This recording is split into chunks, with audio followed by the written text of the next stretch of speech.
All right, it's 5 o'clock, and I'm going to call this June 10th, Washington County Planning Board to order. We'll start with roll call. Joel Kelsey, Here. Philip Humbard. Here. Neil Helm, Here. Jay Piercy, Here. Lisa Miller, Lauren Shackelford, Here. Kiera Lures. All right. If everybody's had a chance to go over and look at the minutes from last month, I'll take a motion in a second. I'll make a motion for approval of the minutes. All right, got a motion? Second. Got a second? All those in favor say aye. Aye. Any opposed? All right.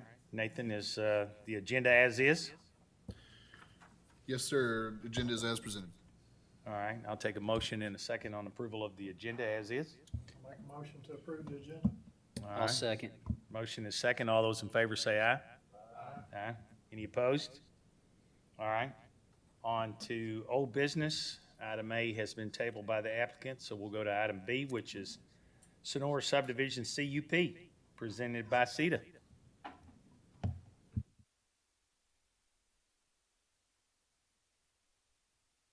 Okay, making sure we're live. Is that better?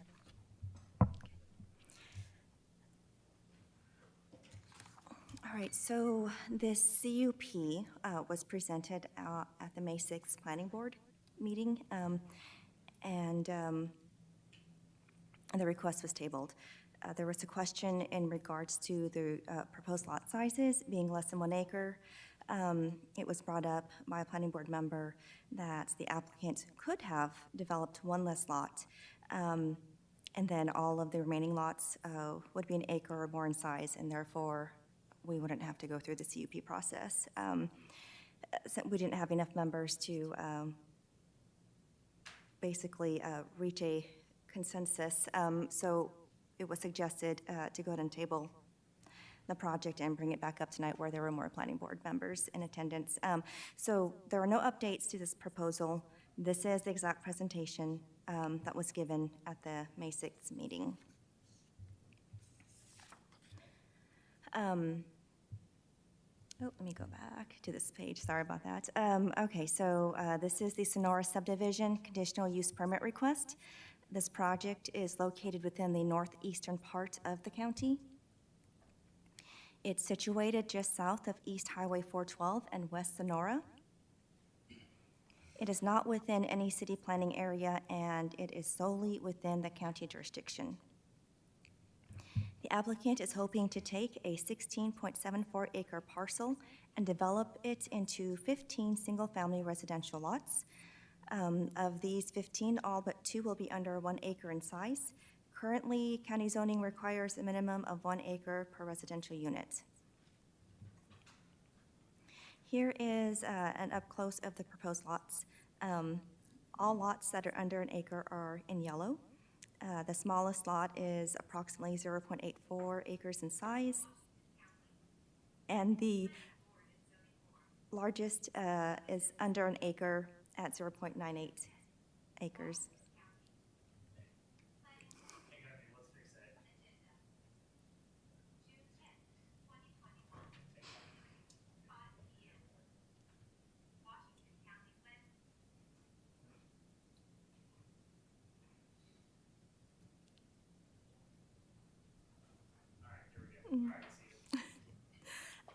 Per section 11-88, titled Residential Lot and Block Standards for Subdivisions, the minimum square footage for a lot must be no smaller than 10,000 square feet.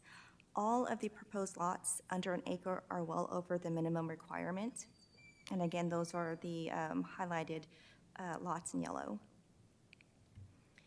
In order to help with assessing whether or not the smaller parcels would conform to the area, staff took a look at parcels that were within a half mile, which is the circle in black, and a mile, which is the circle in pink. So these are the parcels that are within a half mile of the proposed subdivision. There are parcels that are under 1 acre, and those are indicated in green. The parcels that are 1 acre or larger are in blue. And here is 1 mile out. Again, parcels under an acre are in yellow, and the parcels that are over an acre are in blue. So within a mile of the proposed Sonora subdivision, there are 6 existing subdivision developments. The subdivision lots that are over an acre are indicated again in blue, and the ones that are less are in yellow. Oops, there we go, sorry. Staff feels that having 13 lots that are under an acre in size but larger than 3/4 of an acre in size should not harm the surrounding properties in terms of property value and use.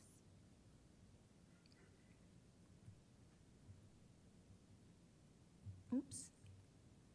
Sorry. Nathan's laptop's button is. We did send property notifications to property owners within 300 feet of the subject parcel, and we have not received any comments expressing favor or opposition to the CUP. Staff has reviewed all of the submittal documents and finds that the applicant has fulfilled all of the checklist requirements. Staff feels that the proposed CUP can be made compatible with county ordinances with conditions. The conditions are on the same conditions that were presented at your staff report, and no updates have been made. Are there any questions? Anybody got any questions for Sita from here?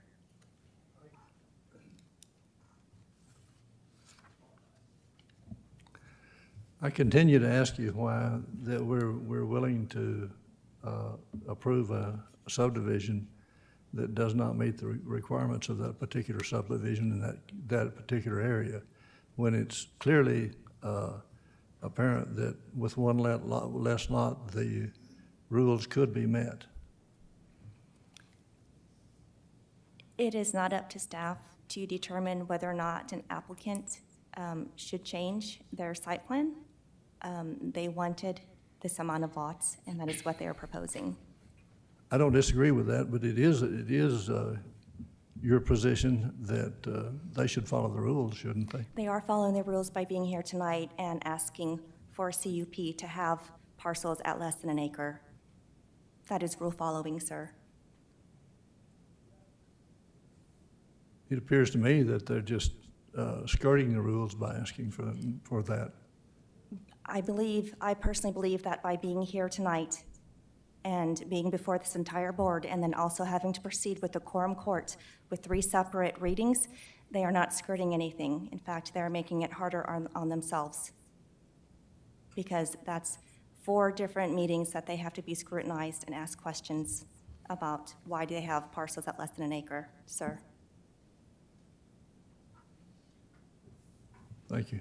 Thank you. So if all the requirement is it has to be at least 10,000 square feet before they can come to this, request that. They got to at That's least meet correct. that requirement? Yes.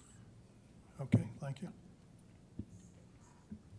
And if I could, just to refresh my memory from conversation from the last meeting too, this is the property that's joining the school.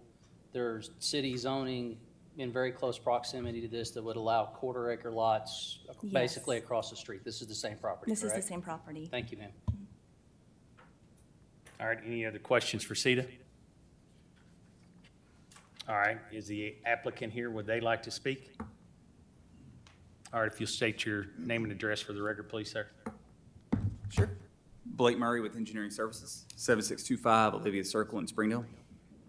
First off, Sita, those were some impressive maps. I'm sure that took a while to color in all the 1/4 acres, or a 1/2 acre or whatever, so thank you for doing that. I don't have a whole lot to add from what Sita said. I mean, sure, it'd be nice to have all of them over an acre, but they were trying to get as many as they can, as you can understand. I mean, we have a housing shortage right now. Prices are through the roof, so losing a lot causes all the prices to go up.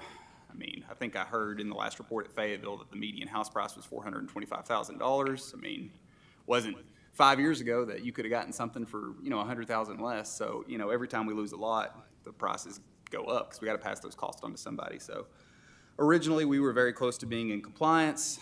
I was interpreting the street sections wrong. I talked with the county engineer who's in charge of that. I looked at the street section, thought it was a 50-foot right-of-way instead of a 60. Because of that, now there are more lots that are underneath that threshold, which is why we're requesting that. So I don't feel like it's a unreasonable density or lot size based on this proximity to Highway 412 or the school. I'm happy to try to answer any questions y'all have. We do have a agreement with the school in place. We have an easement already signed for the water line going north. So I don't foresee any issues moving forward.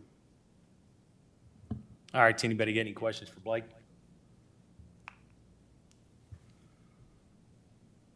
Okay. Thanks, Blake. Anybody in the audience want to comment on this particular project? All right, then I'm going to bring it back to the board.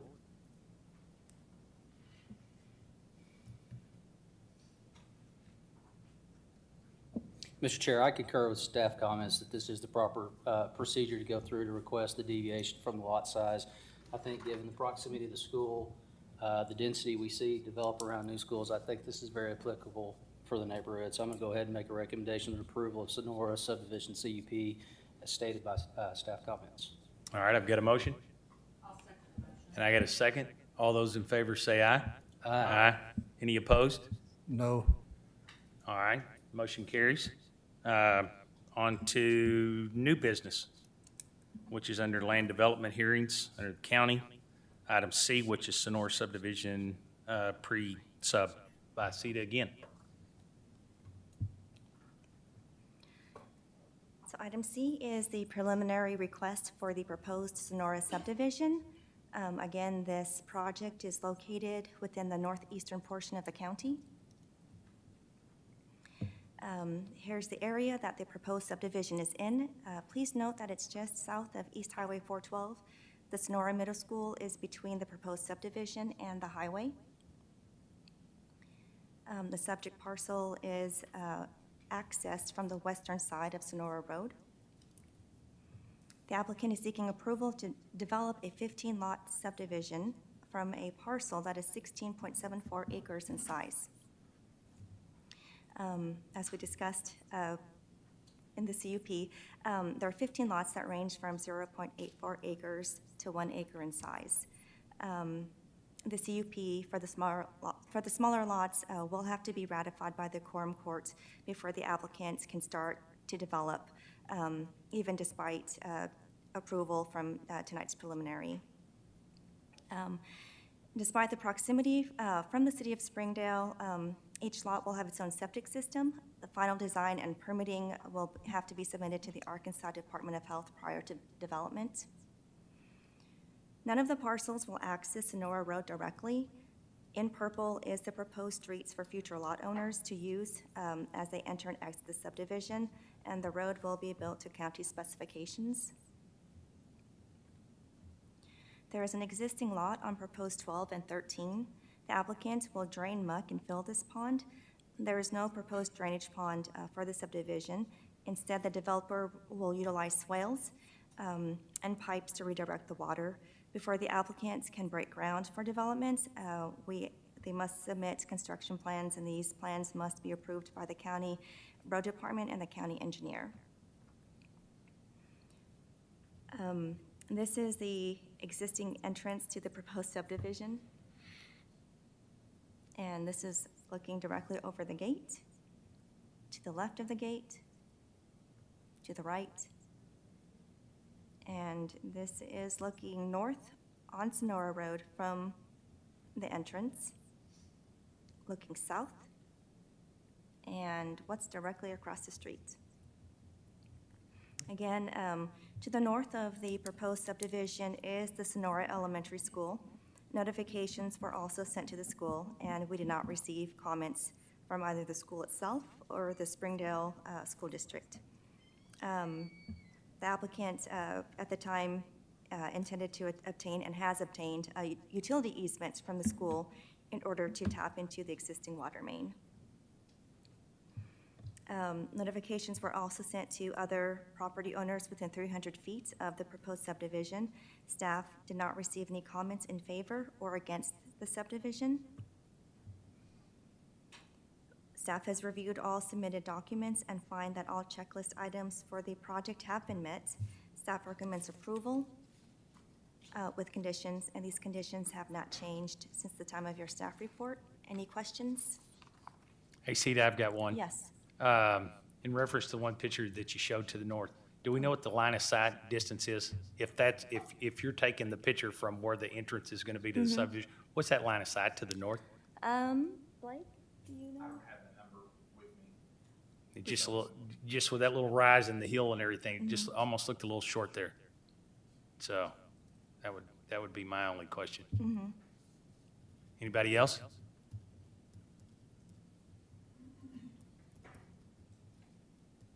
Blake, you got anything to add?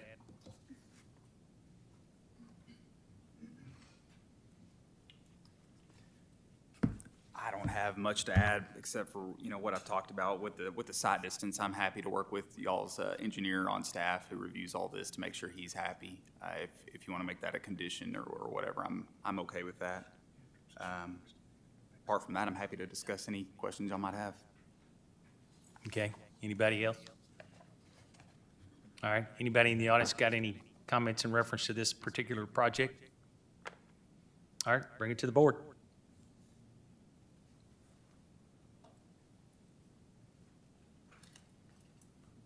Is it possible to add that condition at this moment, or does it have to go In back? reference to that line of sight? Yeah. Nathan? Yeah, okay.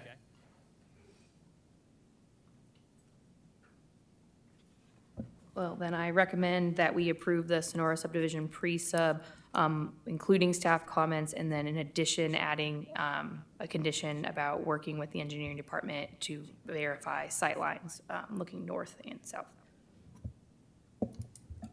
I'll second. All right, I got a motion and a second. All those in favor say aye. Aye. Any opposed? All right, motion carries. On to, still under the county, item D, minor sub replat lots 4 and 5 of the Doherty subdivision, presented by Nick.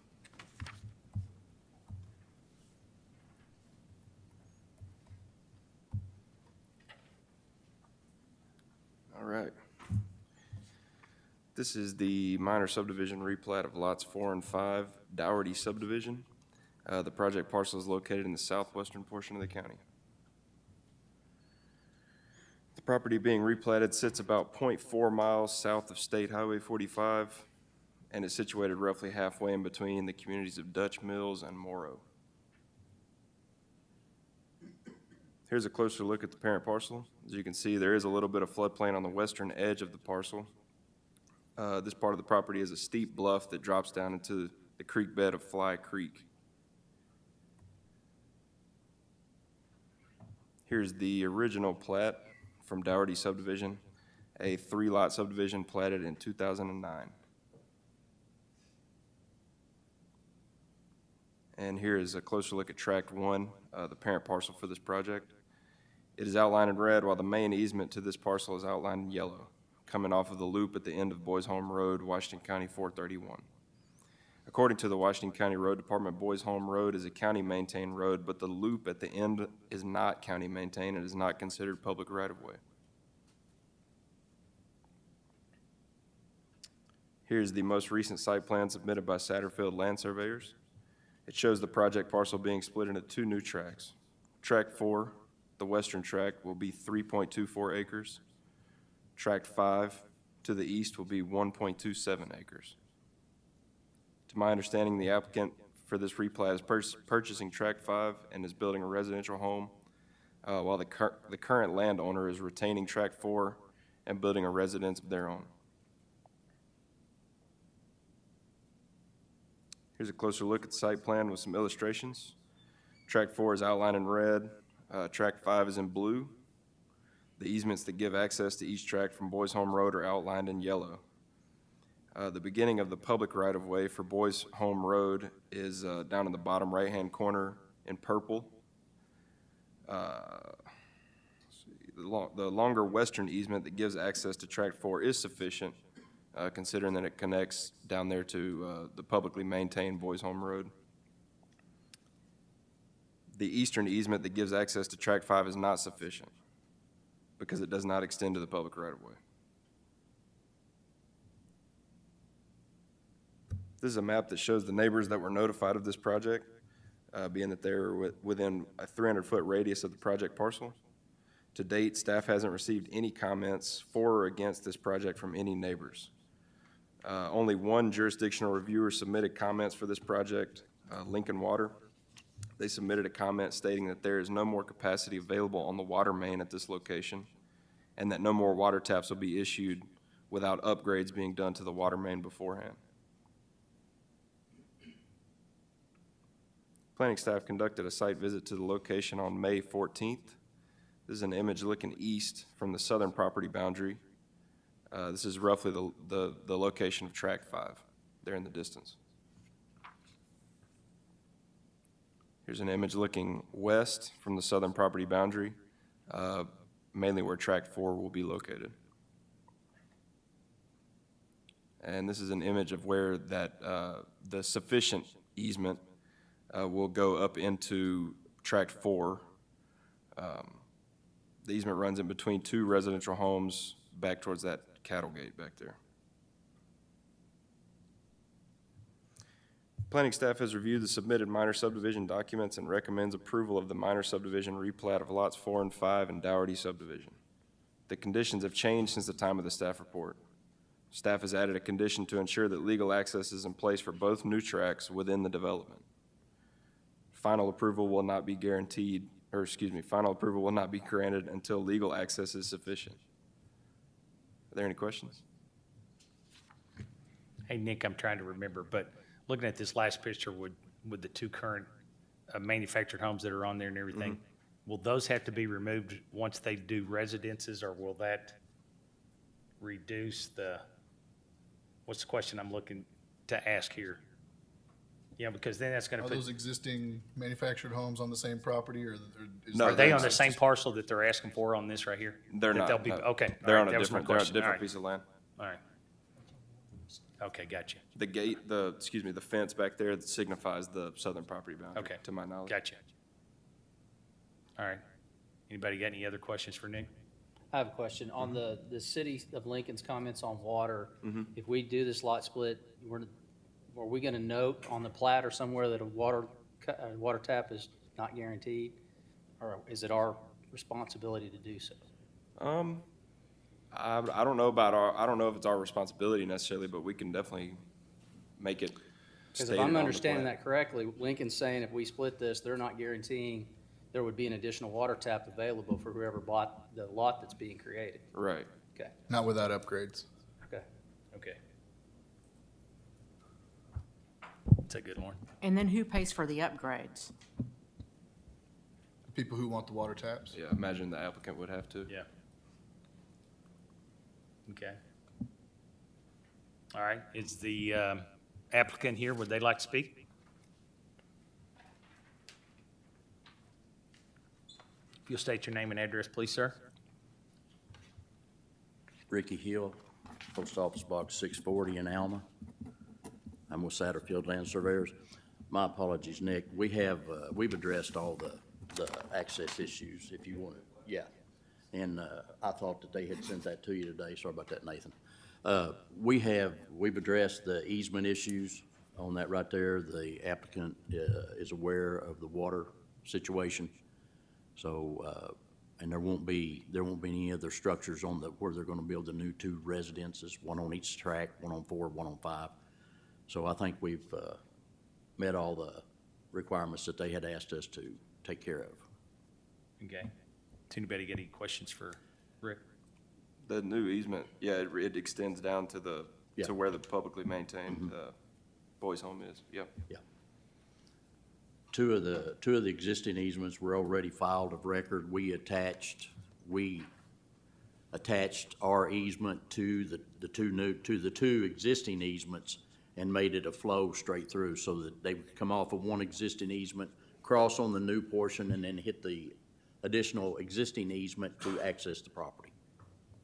Okay. Does anybody got any questions for Mr. Hill? All right. Thank you. Does Sounds good. Anybody in the audience want to say anything in reference to this particular project? All right, I'll bring it to the board then.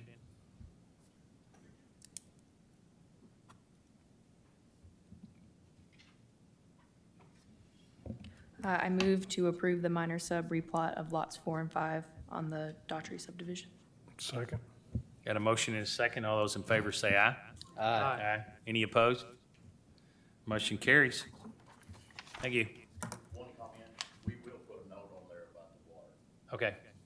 That's not gonna be a problem. Yeah, thanks. Appreciate that. All right, still in the county, item E, Blue Springs RV Park pre-LSD, presented by CETA.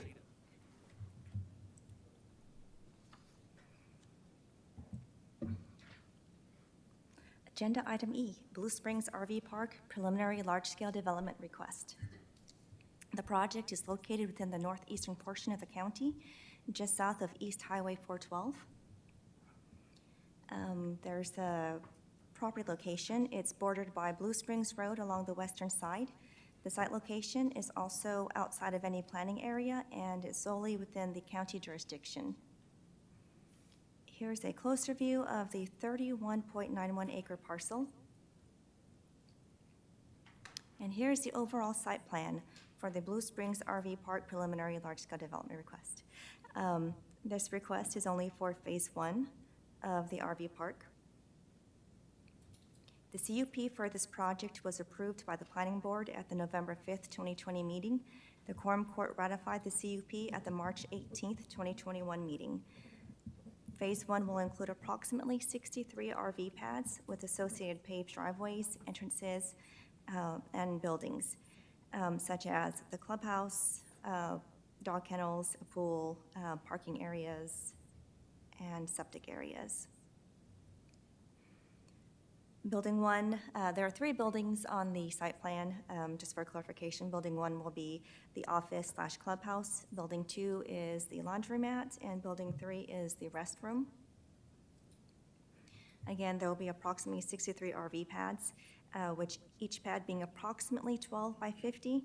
The site plan does show 6 rows of RV slots with 26 feet of asphalt pavement in between the rows.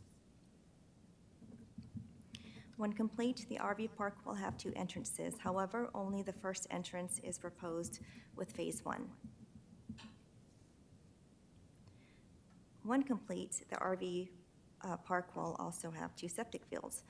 Both of these septic fields will be installed during phase 1.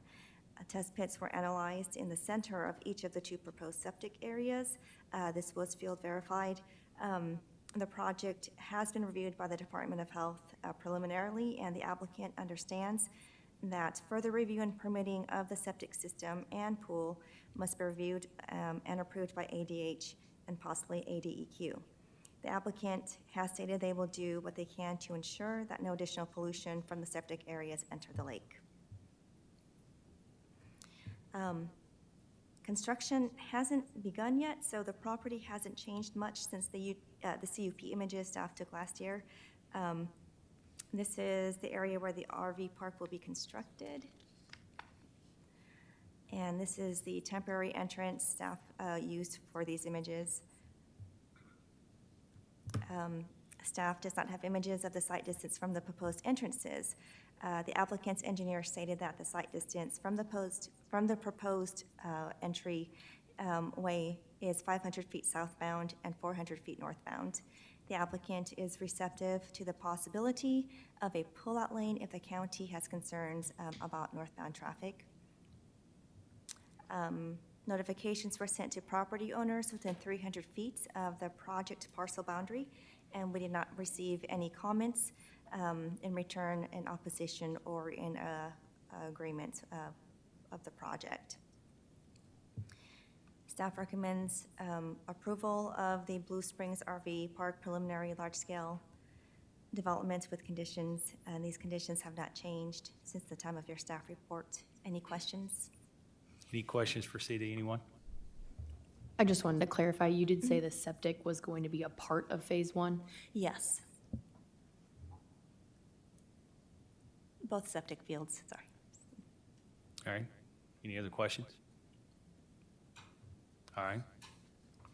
Is the applicant here? They want to say anything?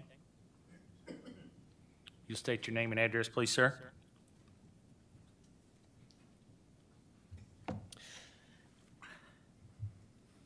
Hello, I'm Cody Sexton with Blue and Associates, the engineers for the development. I don't have a whole lot to add to what Sita put in her presentation. I guess I do want to, I will bring up a couple of issues that have been topics of conversation through the conditional use permit for the project. I wanted to point out the trees that are existing on the property. We have had conversations where people were afraid that we were going to come in on the project and, you know, scorched earth wipe out all the trees on the property. That would completely be counterintuitive to what the objective of the project is. And if you look at the layout of the project and the places where everything is going to go in, all of the pads and the buildings and everything will be in areas that already don't have trees, the areas that are already fields, and actually we have landscaping plans to add more trees to the property than what's already there. So it's actually going to have more landscaping and more trees than the natural forest that is out there today. Second topic that I wanted to bring up is stormwater, rainwater coming off of the entirety of the 30-plus acre development. I know we've had conversations where people are concerned because it's a very hilly area and there are deep ravines that come off of the property.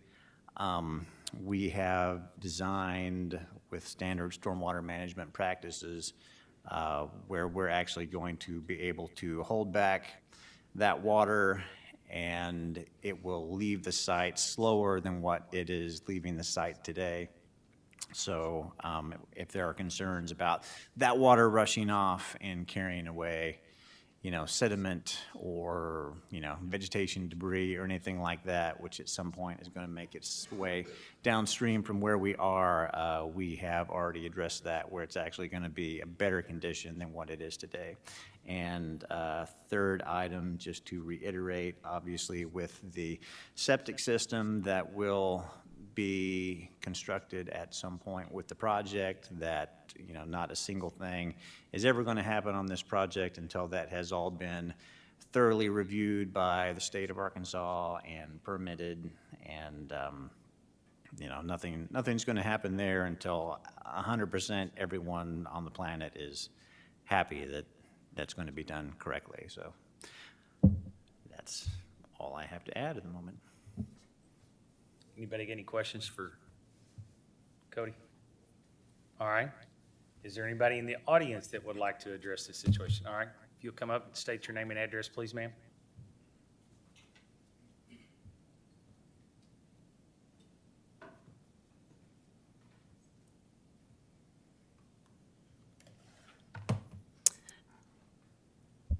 Thank you. My name is Colleen Gaston. I'm the staff attorney for Beaver Water District, and the address is 301 North Primrose, Lowell, Arkansas, 72745. Beaver Water District supplies the treated drinking water for most of the cities of Northwest Arkansas. Our sole source of untreated water is Beaver Lake. As some of you may recall, Beaver Water District objected during the conditional use permit process to the density proposed for the Blue Springs RV Park because of the associated sediment pollution, stormwater runoff, and wastewater issues that pose a threat to water quality in Blue Springs Cove and Beaver Lake. Our concerns about these issues remain and have not been addressed by the applicant in the materials filed for the large-scale development. As noted by the engineer for the county, there are numerous deficiencies in the stormwater management report that was submitted, and if you look at the staff's report, you can see a list of those deficiencies.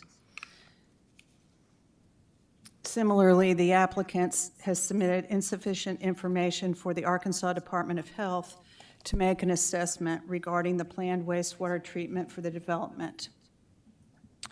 During the preliminary large-scale development process, Beaver Water District did let the planning staff know that we agreed with and supported the comments of the Arkansas Department of Health.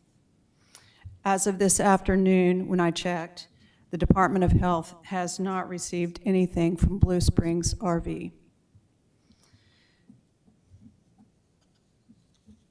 We ask that the planning board table this matter and not approve this preliminary large-scale development, at least until the applicant has submitted information sufficient to address the stormwater management and wastewater treatment that will be installed. Simply approving the preliminary large-scale development subject to a long list of conditions that may or may not be ultimately verified or that are at least difficult for Beaver Water District and the general public to find out about and track or review will not be adequate to protect the water quality of the lake. Additionally, the conditions enumerated by the staff, while helpful, do not fully reflect the deficiencies in the stormwater management report and the comments submitted by the Department of Health. The staff's sewer/septic conditions state that the project will need review only by the Arkansas Department of Health. The Department of Health comments, however, specifically stated that the area is very steep and may prohibit installation, and that approval may also be required from ADQ. ADQ is now the Arkansas Department of Energy Environment, Division of Environmental Quality. Also, the topsoil has been removed, as was discussed previously. This area was illegally used as a dirt mine, or the flat part of this property, in recent past, and at least the top 2 or 3 feet of topsoil has been removed on all the level areas. The Department of Health requires that undisturbed soil be used for septic systems. The rest of the area is trees. The applicant has said, or the steeper parts of the area are treed, and the applicant has just stated tonight that it does not intend to remove those trees. So the issue of wastewater treatment in Beaver Water District's review is an unknown and serious concern. In addition to the county engineer comments on the stormwater management report, it appears to Beaver Water District's engineers that the future expansion, what you have before you tonight is just phase 1, will drain to the same detention basin that's being used for, or proposed to be used for phase 1. But those volumes of runoff were not taken into consideration in the calculations. So we thank you for your consideration of Beaver Water District's concerns and for our request to table this matter until the applicant addresses the deficiencies and provides the missing information. All right, thank you, ma'am. Anybody else want to speak to this particular project? All right, sir. You'll state your name and address, please, sir.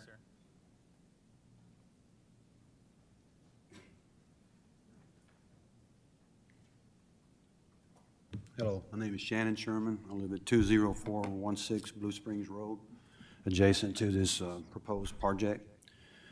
And I noticed tonight, just reading the project description, it states in an area zoned as agricultural, single family, 1 unit per acre. I mean, that's what the description says. It doesn't say circumvent that rule. It says 1 unit per acre. So I appreciate what Ms. Colleen just stated to you concerning the specifics, the legalities. But as a community, we have opposed this project. This is my 4th time to speak. So it has been noted, it is documented that this is an issue for our community. There's rocky soil.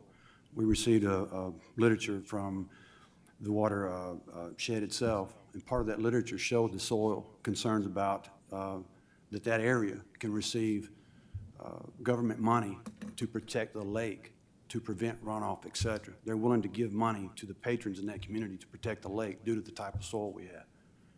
So specifically, we have one group trying to give money to patrons to protect the area, and we have others who are potentially going to come in and affect the lake with septic issues or potential runoff. And if you've ever been to that end of the lake after heavy rains, you can see the soil running into the lake. It changes color.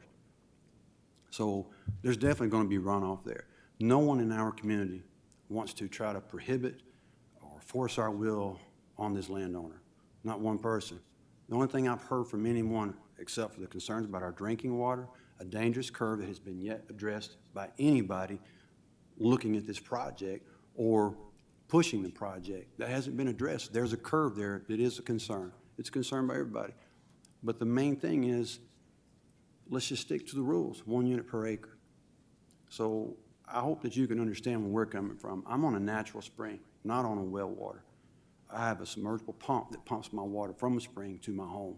So yeah, we're concerned about our drinking water. We're not on county water. We don't have that luxury. But the steep ravines are there. The runoff's going to reach the lake. I have video. I can present that. The rocky soil, the NRCS wouldn't even provide us an opportunity to help us develop a pond due to the soil based on their satellite imagery. I mean, I can provide that. But again, the community, we're just concerned about our drinking water. We're concerned about the number of RV parks that will be there if the campers, et cetera. 111 seems very excessive. The septic waste, I don't know what 32 homes would produce in a month's time, but I can only imagine the number of RVs that would be coming in and out, dumping waste, using that as a dumping area. I'm pretty certain that that would be much greater than family dwellings at 1 unit per acre. There are no numbers to back that up from my end, nor the developer. Again, we talked about the dangerous curve, and we're concerned as to what else is coming to our community with the 4th RV park within 2 miles. I mean, there's going to be a 4th RV park within 2 miles of each other. It almost feels like, again, 1 unit per acre is just being thrown out the window. We didn't create that. We didn't establish that standard. Someone else did. And I was told that I should know about the RV park because it's public record. I'm pretty sure 1 unit per acre is zoned agricultural. Single-family dwelling is public record. I'm pretty confident that that's a public record for anybody to see, the same as I could have seen that this RV park was coming to property that I purchased. But again, I'll let that be. We're just concerned about our water quality and our environment in the community. I appreciate the time and the opportunity to speak to you tonight. Thank you. All right, thank you, sir. Does anybody else want to speak? Okay, I'll leave it back to the applicant if you'd like to address anything else.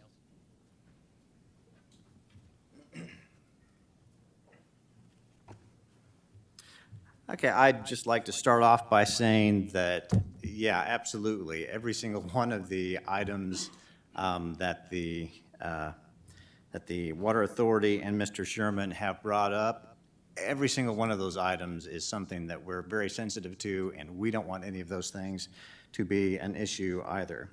Running down some of the comments that were made, as I mentioned before, pertaining to the stormwater, I know that the comment was made that there were multiple deficiencies in the design and the report that were prepared. I'm certain that she is speaking about the previous report that was a couple of weeks ago. I'm sure that Sita can point out later that at that time, all of the comments from the county's reviewing engineer that we did address and add to all of the questions that they had on the stormwater report. We sensed just this morning there were a handful more of minor comments that we did receive from the county, which we will once again, of course, deal with expeditiously because, like I said, we want everything to be absolutely perfect. We don't want there to be stormwater issues on our project any more than anyone else does. But yeah, I will state that those previously mentioned deficiencies have been addressed. Those are in the city's hands, and maybe that information just has not been run the rest of the way down the line. The comment was made that nothing on our project has been submitted to the state of Arkansas or to ADQ or Department of Health or anything along those lines. You're correct. Absolutely nothing has been submitted to the state yet. And the reason of that is because, as the whole reason that we're here tonight, we're still in the preliminary large-scale development phase. That permitting process isn't something that is going to happen on the project until we get much farther down the line into the large-scale development. Obviously, it is economically infeasible for the developer to have us have the entirety of the project at 100% today and to turn those documents over to Arkansas Department of Health or any other agencies, because we're not there yet, and we're still working through this process with you guys. So yes, that is correct. That's not part of the process until we get a few more steps down the line, once the preliminary has been approved, and more when we are towards the end of the large-scale development. So yes, absolutely, that is something that is going to happen. We're just too early in the process for that today. Let's see, what else did we have? I know we had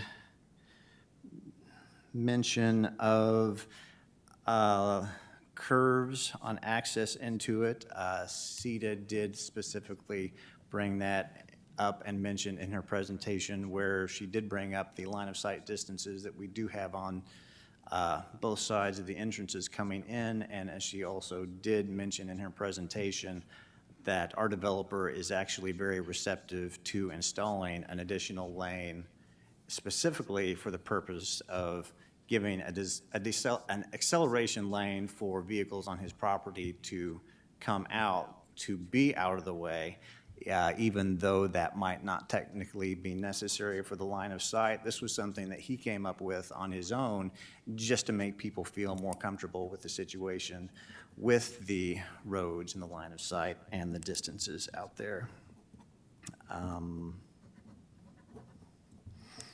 And going back to the comments about the uses of the property and the zoning and the agricultural versus the uses that we are working towards, well, that's why we went through the whole process with the conditional use permit, which has already been approved. And that's about it. So I guess unless you guys have any other questions for me, I'm certainly happy to. What about the issue of the septic areas being mined for topsoil? Yeah, topsoil has been stripped off previously by a previous property owner, but we're actually talking about the soil underneath, because that's where your lateral lines for your septics go underneath. That hasn't been destroyed. If you're talking about your septic system for your house, you're not putting your lateral lines on the topsoil. It's 3 feet, 4 feet underneath, whatever it's going to be. What was that? My mistake. I didn't mean to interrupt. You're fine. You're fine. So that's the soil that we're talking about, which has still been undisturbed.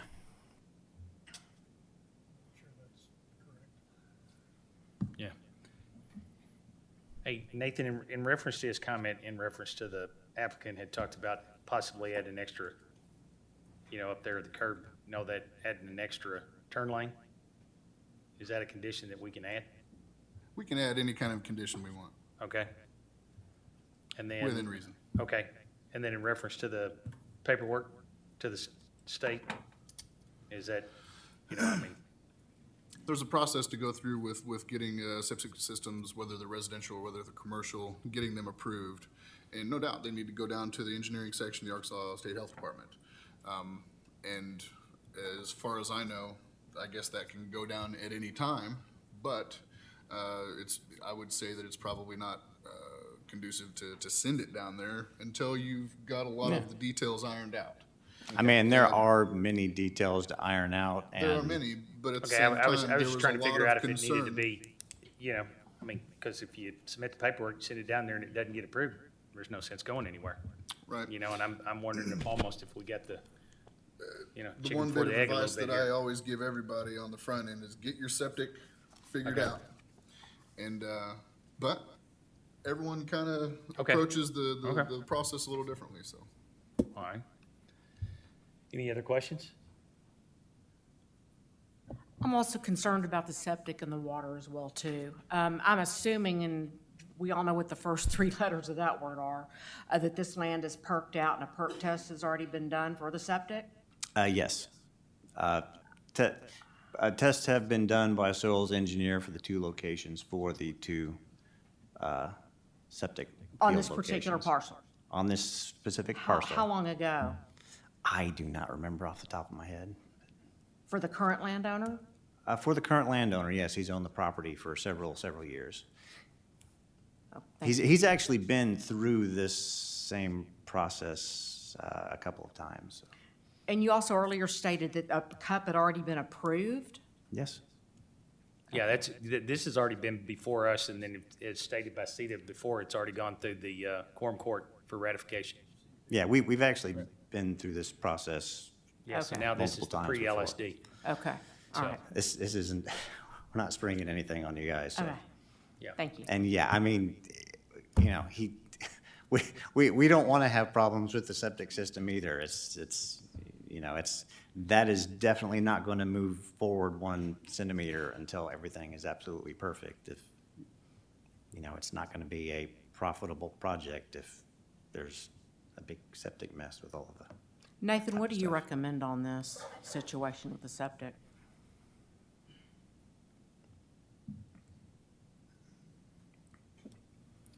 We can make conditions all day long. Other than that, I don't really make recommendations. Yeah, I mean, that was the reason why I asked about the extra turnaling. We can add that condition. I think that's a great idea. You know, that helps address the, you know, the curve issue and so forth, and I understand the situation and explanation of the paperwork, so. Ms. Miller, let me clarify. I do make recommendations a lot. But we don't design projects. We review what is given to us, and we send it out to the reviewers to review it. And I think this still has a few more hurdles to pass, especially Yeah, with the state. And we're just on the county level right now. And we have code that says that none of these approvals on this level will be valid until those approvals from the state come in also. Right. If I can reiterate, even here tonight, we're not even at the large-scale development. We're still just at the preliminary large-scale development, so. Still pretty conceptual. We've got a lot more meetings with you guys, and you guys are gonna see this again, so we're, You have a lot more work to do, is what you're telling me. yeah. Okay, thank you. Which is why you aren't seeing a 100% polished product. All right, I need one clarification. I think with Phil pointing out, the turn lane, the extra turn lane you were talking about, is that coming out of the RV park? That is going correct. East in order to acceleration lane? Yes. Okay, got you. So that if you're coming around the corner, that RV in the trailer, he's not even in your lane. He's off to the side. And that guy pulling out, he's got time to goose it and get up to speed. So, and that was Mr. Ditch's idea before we even looked at the numbers for the line of sight, just because he's really got a great business plan, and I mean, he wants to have that top-notch Okay. development, so. Anybody got any more questions for Mr. Sexton? Okay. All right. Would you like to speak again, Ms. Gaston? Okay. Yeah, briefly, please. Thank you. Just a couple things, but I'll start by asking a question. If, in fact, the public will have a full opportunity to comment on the final large-scale development, and, okay, and I guess I have a question about what this process is, if, in fact, you know, we're not really seeing how this project is going to look. There are two areas shown for septic fields, one for the pool house and laundry and so on, and the other for the RV slots. There's no alternate leach field shown. I mean, we have real concerns that this is even feasible. I guess the applicant is saying, well, it's up to them to go forward, but the Department of Health has concerns, Beaver Water District has concerns. There's no alternate leach field for either of those two shown. The idea that you can remove topsoil and just lay leachate lines, that's good, that's not correct. Again, the Department of Health requires undisturbed soils for septic systems. So that's another issue. On the stormwater, I appreciate that things may have been submitted, but what we reviewed was what was posted on the website and what we got from the planning staff and what is contained in the staff report that you have and that's also posted on the website. And that staff report lists a number of deficiencies in the stormwater management report. If those have been corrected, wonderful. We appreciate an opportunity to see them.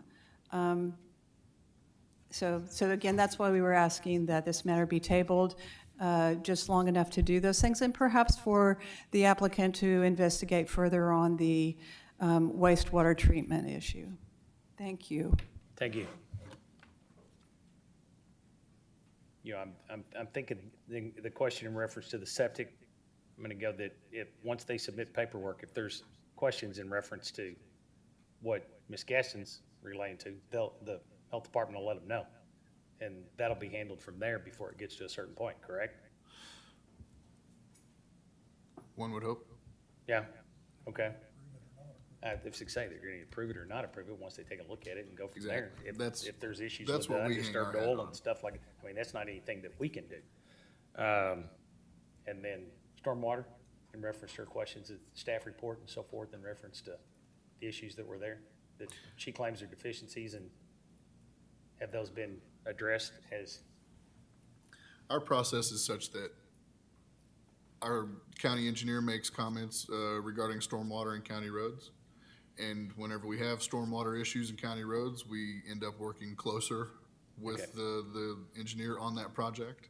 And we sure aren't signing off on a final until our county engineer is satisfied, and we're the last ones to sign before the judge. Okay. And we're not signing until the health department has signed it.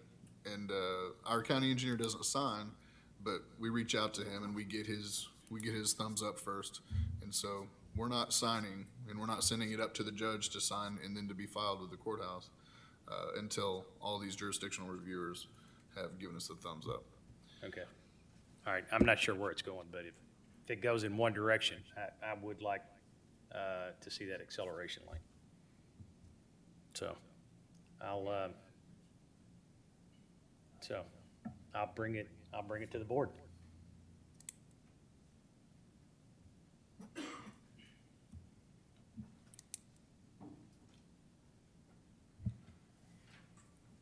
Mr. Chair, make a motion to approve the Blue Springs RV Park pre-LSD with the added condition of the acceleration lane added. All right, I've got a motion. I'll second. I've got a second. All those in favor say aye. Aye. Any opposed? All right, motion carries. Okay, you're fine. All right, next section is under conditional use permit hearings, Goshen Planning Area. Item F, Fritchie Farms CUP amendment presented by Nathan.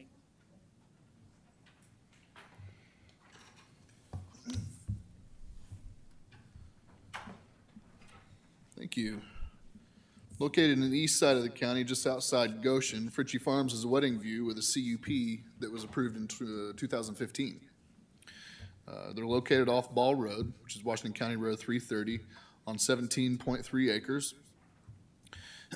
Fritchie Farms has been hosting weddings and events for about 5 years. When the existing Fritchie Farms CUP was under review back in 2015, there was a lot of opposition from the neighborhood.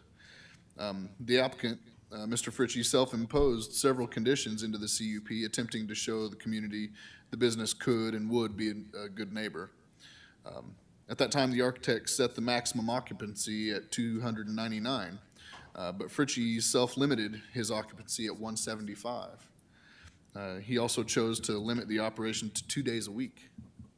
Now that they've been operating for a while, the Fritchies want to amend the conditions of approval so that they may operate their facility at full capacity. The amendments they're asking for are as follows. They'd like to increase the maximum occupancy from 175 up to 299 as set by the architect. However, there are additional septic requirements for this increase. They'd like to expand hours of operation and days of the week. Current hours are on Friday, 10 a.m. to 10 p.m., Saturday, 8 a.m. to 10 p.m. And what they would like to request is Sunday through Thursday, 10 a.m. to 10 p.m., and then Friday and Saturday nights, 8 a.m. to midnight. They would like to extend the hours for indoor amplified music. They'd like to play amplified indoor music until 10 p.m. on Fridays and Saturdays and 8 p.m. Sunday through Thursday. And then the ceremony music would still be allowed outdoors, but that's just during the ceremony. And then they'd like to allow wedding sparklers. In the existing CUP, there's a condition that says no fireworks. And apparently they make special sparklers for weddings, and I don't know the specifics on these sparklers, but they're asking for sparklers. So increase occupancy 175 to 299, increase hours of operation days of the week, extend the hours for indoor amplified music, and allow wedding sparklers. So one of the issues is when Fritchie Farms was approved for maximum occupancy of 175, the septic system was designed and installed for 175. And now that the venue is requesting to go up to 299, or from 179, now that the venue is requesting to go from 175 people, 2 days a week, to 299 people, 7 days a week, the health department has stated that an alteration permit shall be submitted to them for review. It is a condition of approval that the maximum occupancy at Fritchie Farms shall not increase until the septic system is modified to accommodate that growth. At tech review, the county engineer stated that if the gravel parking area is to be expanded, an updated stormwater drainage report shall be submitted for review, and this is also a condition of approval. Neighbor notification packets went out as per ordinance on May 27th to all the property owners within 300 feet, and we haven't received any comments back on those. And so staff has reviewed the applicant's request to amend their existing CUP and recommends the following conditions of approval. And only the relevant conditions have been changed from the original list, and the remainder of the conditions from the 2015 list are still here. And the conditions that we're proposing to change are shown here in red. No fireworks are allowed with the exception to wedding sparklers. No outdoor amplified music is allowed with exception to the wedding ceremony music. If the gravel parking lot is to be expanded, applicant shall provide an updated drainage report accounting for additional impervious area. And prior to increasing the max occupancy beyond 175, a permit to the health department must be approved. The alteration permit should include the max number of patrons, and the gallons per day. It should be 5 gallons per day per person. Applicant shall discuss permitting requirements with the DEQ regarding the number of patrons in the facility, and then prior to increasing the occupancy load beyond 175, the applicant shall receive health department and ADEQ approvals. And the rest is, or the last one here, hours of operation must be generally as stated. Sunday to Thursday, 10 a.m. to 10 p.m., Friday and Saturday, 8 a.m. to midnight. And I believe that's the extent of all of the proposed change conditions. If you have any questions for me, I'd be happy to take those this time. Go ahead. I just have one Yes, sir. about the occupancy. Yes, sir. Said the architect had a limit and they had a self-imposed limit. Is there anyone else that needs to be considered about what the occupancy level would be for that building? Well, if I understand your question correctly. Like the fire code or whatever. The architect set the occupancy at 99 or 299 based on the square footage and the building type. And then the applicant, the place was full.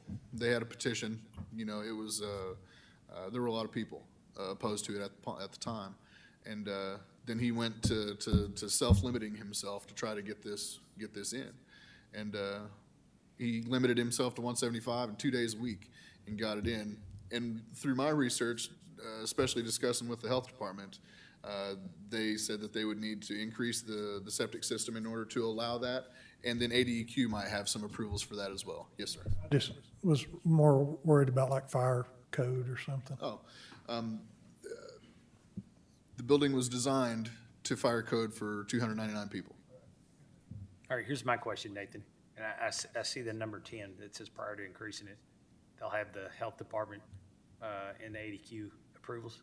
Would it not behoove that they actually have that system refitted to fit that many people before you open it up with just permits? Wouldn't that overload that? Oh, yes, sir, to expand the septic system completely, yes. Yeah, is there any, I think we need to have something in there that needs to be done before, with the approvals from the health and the ADEQ, before you all of a sudden have a wedding venue or an event out there and you've got more than 175 people out there. You see what I'm saying?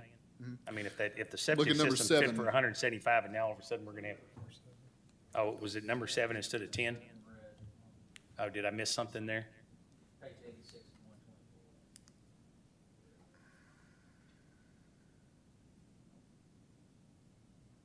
No, that just says something about a permit, number 7 does. That they get a permit for alteration from the existing. Does that mean is that building, am I reading that wrong?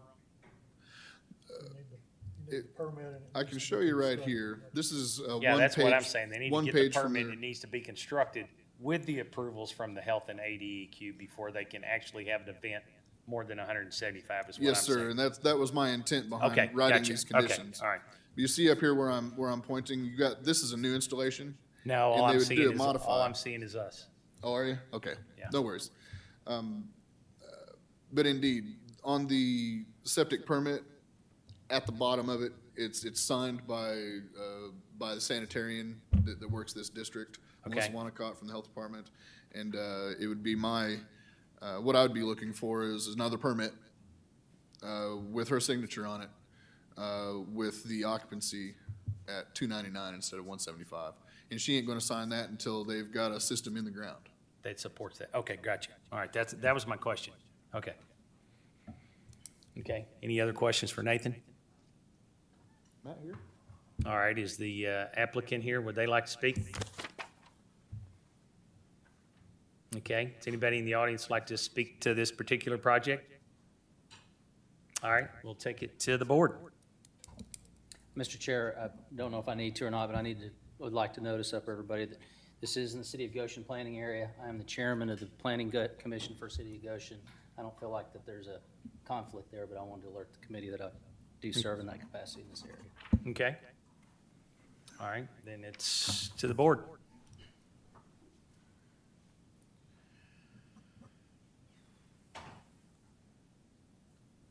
At least for me, from seeing no public comment, again tonight with this increased hours of operation, occupancy, music and sparklers, since these were self-imposed because of public comment, for me, without public comment, I would move to approve the Fritchie Farms CUP amendment. All right, I've got a motion, I'll second that motion. and I've got a second. All those in favor? Say aye. Aye. Any opposed? All right, motion carries. On to item G, Sonora Boat and RV Storage CUP, presented by Nathan. Thank you. Located in the northeastern portion of the county, the applicants are requesting CUP approval for the land use of a storage facility for boats and RVs. It is on a 3.4 acre parcel located adjacent to East Highway 412, right across from Sonora School, just outside of Springdale. Property is currently undeveloped. And here's a conceptual site plan showing 90 storage bays ranging in size from 12 by 30 to 12 by 45 and up to 14 by 40. The plan shows 50-foot lanes between the three-sided storage bays.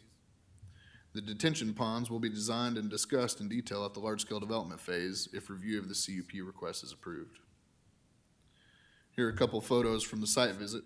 It shows the property is vacant agricultural property.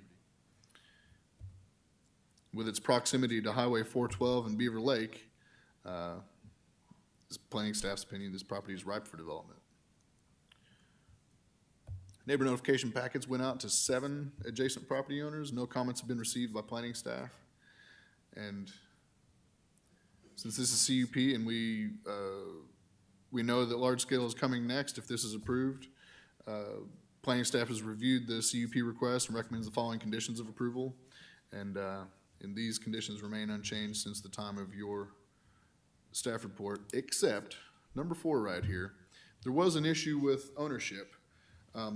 This subject parcel just sold to the applicant, but the previous owner owned 1, 2, 3 parcels. He sold number 1, and the ownership was actually changed on number 3. And so they're in the process of getting that ironed out. But these things happen, and everyone is on board, and they have discussed, and they've been through with the assessor. We've mapped it out, make sure the legal descriptions match. And so that's the only change since the time of your staff report. If you have any questions for me, I'd be happy to take. Nathan, fill me in, because I believe I have an issue with the property next door. I'm not sure exactly what's going on there. You know, I work out in that direction, and I see stuff done in that driveway and what's hauled in and what's not, and this and that. What is exactly, and this may be the wrong time to ask this question. I believe it is, sir. But you think it's the wrong time to ask Yes. this question? Okay, all right, well, okay. So, okay. Anybody else got any questions for Nathan? All right, is the applicant here and would like to speak? I'd definitely be happy to speak with you about that after this meeting. Okay, thank you, sir.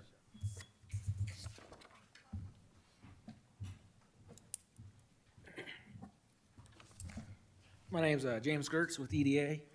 Here to answer any questions you may have. I'm the engineer on the project. Does anybody got any questions for him? All right, there you go. Does anybody in the audience want to speak to this particular project? All right, then I'll bring it back to the board. I think we ought to table this until we at least have the title issue cleared up on the right piece of property, or can we do that? The issue has been discussed with property owner and the previous property owner and the assessor's office by Mr. Gertz, and I think that he could give you the details of those conversations. I believe that process has been initiated. Yeah, it looks like the assessor's office put the wrong property name on a property to our east for us. We did not buy the car lot or whatever that thing is over there. So they have told me they're gonna have to remap it. It was their mistake, and they'll get that corrected. Our deeds are correct, so that's not the issue. Okay, then let me ask my question like this. The owner for this property we're talking about is not the same owner? Correct. The new owner is Jeremy Davidson. Okay. Okay. I would agree with you that it doesn't need to be touched until it's in the right ownership. Is it just the GIS maps that are wrong? It's basically,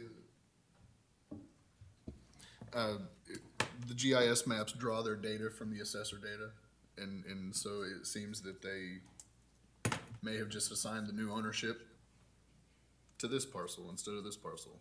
And there's one parcel between. But they're aware, and they might have actually already changed it. I haven't looked today.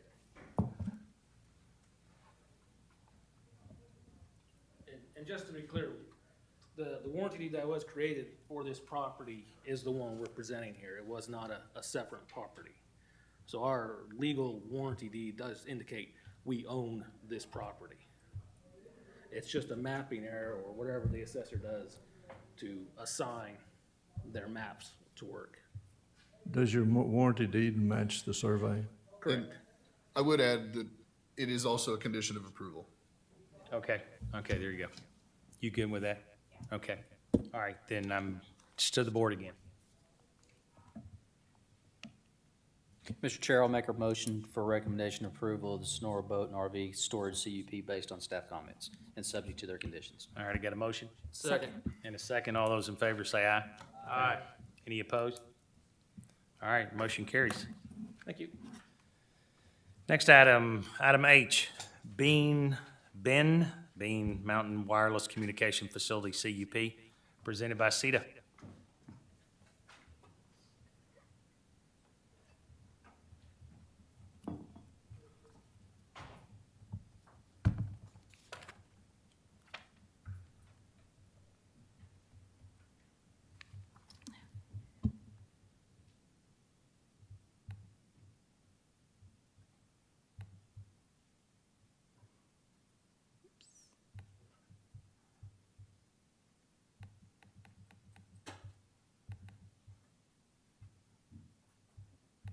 All right, sorry about that.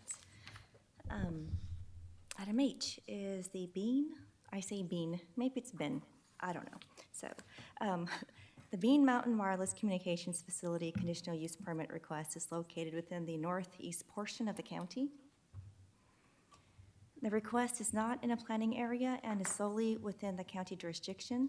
The project parcel is approximately 63.38 acres in size. The applicant intends to utilize a 0.96 acre area as a wireless communications facility. The applicant does intend to construct a 250-foot tall communications tower at the site. With an antenna, the total height of the proposed tower will be approximately 260 feet tall. The proposal before you tonight is only for the CUP. Additional review will be conducted to address the actual tower and the facility. If the applicant doesn't qualify for administrative tower review, then the board shall determine the outcome of the tower review at a future planning board date.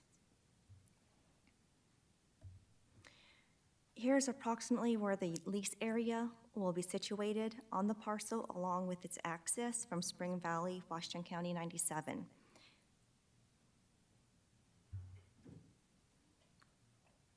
Here's a close-up, and that green dot represents approximately where the tower will be.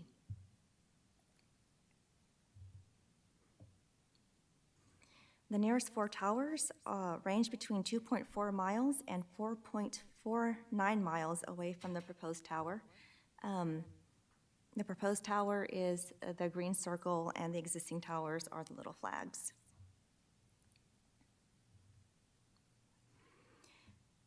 At a site visit, we took a picture of the location, approximately where the facility will be located. It's kind of below that blue arrow.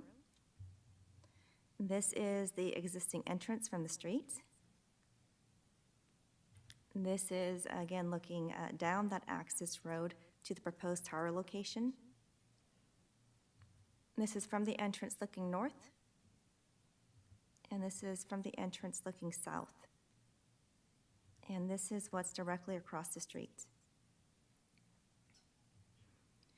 So the proposed tower is approximately 945 feet away from the road, according to our GIS maps. And by our, I mean the counties. Section 11-306 states that all towers must be set back from the road by 20 feet plus the height of the tower. The tower is approximately 250 feet tall, so that plus 20 is 270. The tower setback exceeds the minimum requirement. Section 11-307 details that the tower must be set back from residences a distance of 150% of the tower height plus the tower height. And that distance for this project is 625 feet. There are no residences within 625 feet of the proposed tower, and that is what that pink circle represents. Notifications were sent to property owners within 300 feet of this project parcel, and to date, staff received 2 emails and 2 phone calls in opposition of this project. And that's where my handwritten notes come in. Staff would like to summarize what each commenter said during the phone calls first.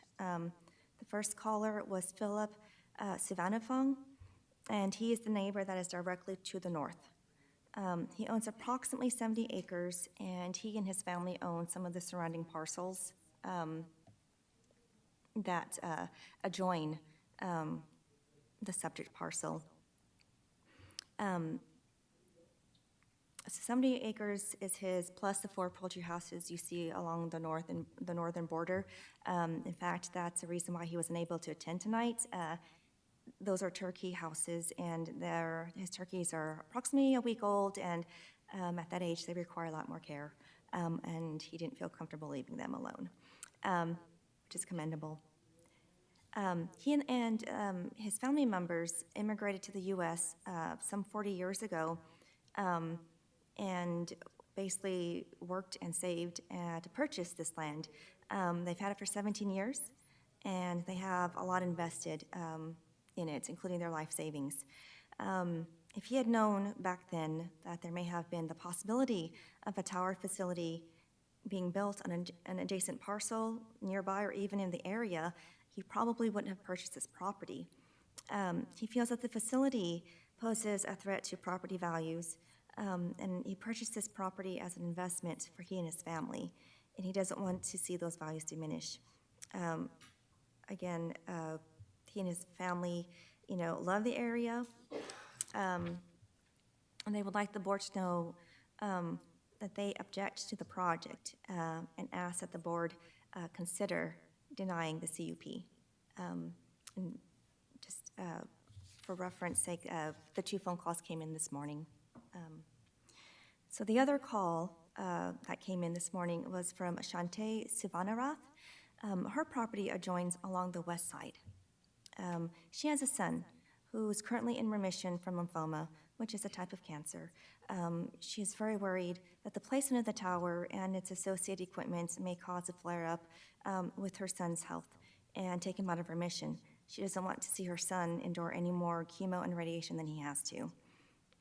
She and her family purchased this property to be able to leave it to her kids someday. However, she also knows, that no one wants to live near a huge tower, including herself. Her kids aren't going to want to live near, when they're old enough to decide on their own. What are the long-term effects, on a person's health? She and her family asked the board to consider denying the CUP. This is her home. This is where her children live and where they've grown up. This is a place they can call home and return to. But if the tower is there, they won't want to return, and then where's home? And that concludes the phone calls. Staff also received 2 emails, which kind of reference this next thing, and staff didn't see it till, again, sometime this morning, but a petition, and I'm going to paraphrase the petition. Basically, there are 37 signatures on it from this area, and if looking at the neighbor notifications map, that's a lot of signatures for this area. It's not very densely residential. The petition asks, please sign this petition to stop the Verizon cell tower from being built off Spring Valley Road. The tower will be in close proximity to many longtime residents, a church, and several farming operations. The installation of the tower poses health risks and evaluation of real estate, and the residents already have adequate cell phone and wireless data coverage in the area. The plan to build the tower was put into motion without input or knowledge of nearby residents. We strongly oppose the installation of the tower for the following reasons. Number 1 is potential health risks to adults, children, and pets. Cell towers do emit low-level microwave radiation, distances of at least 500 meters. There are some studies that show that even at low levels, this can damage cell tissue and DNA. They reference a study called The Influence of Being Physically Near a Cell Tower Transmission Mast on the Incidence of Cancer by Horst Eger, published in 2004. The researchers found a 4-fold increase in cancer rates among people living within 350 meters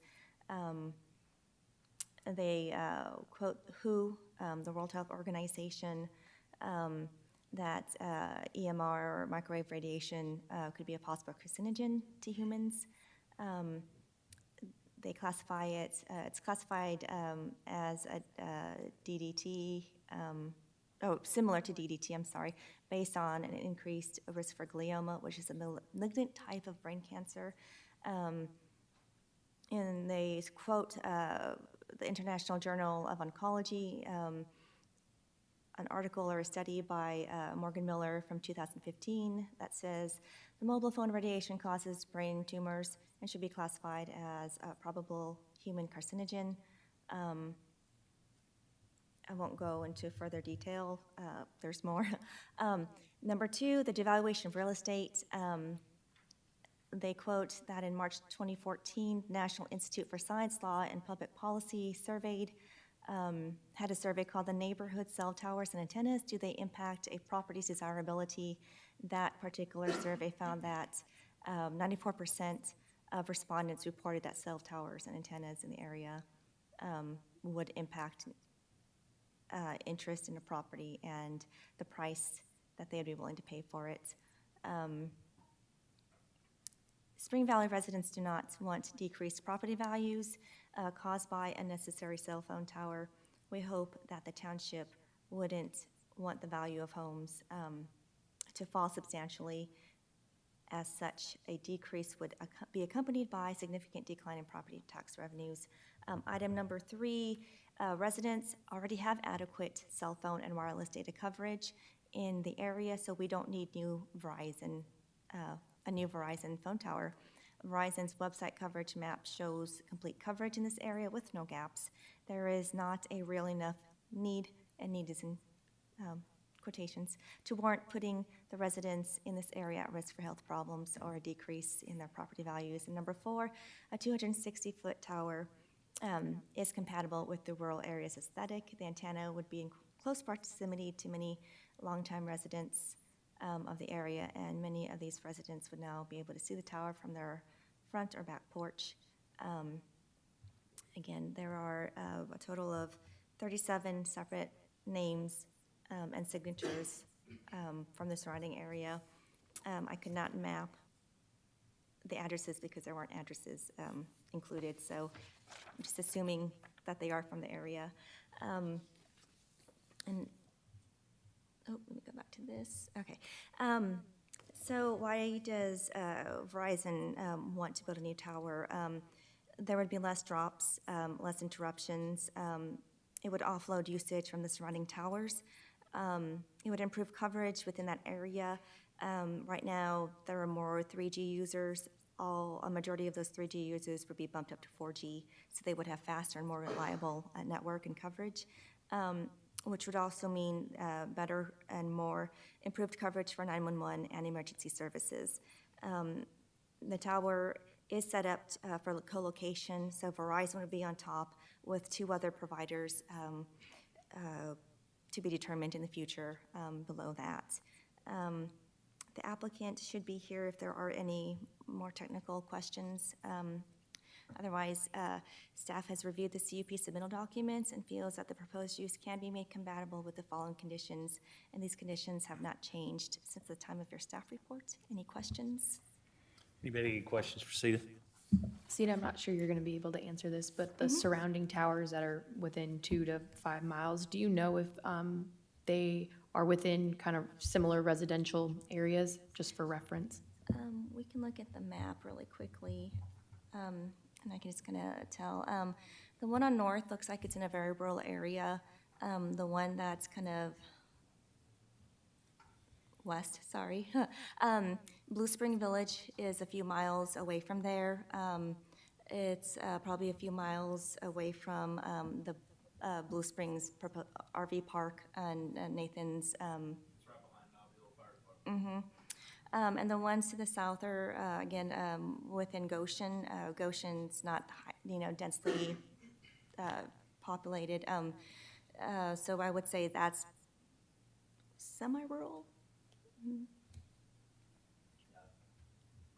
I would say the two in Goshen, I live in that community, are in more populated areas than what this is proposed to be. All right, any other questions for Sita from the board? All right, is the applicant here, would they like to speak? All right, sir, if you come forward, state your name and address, please.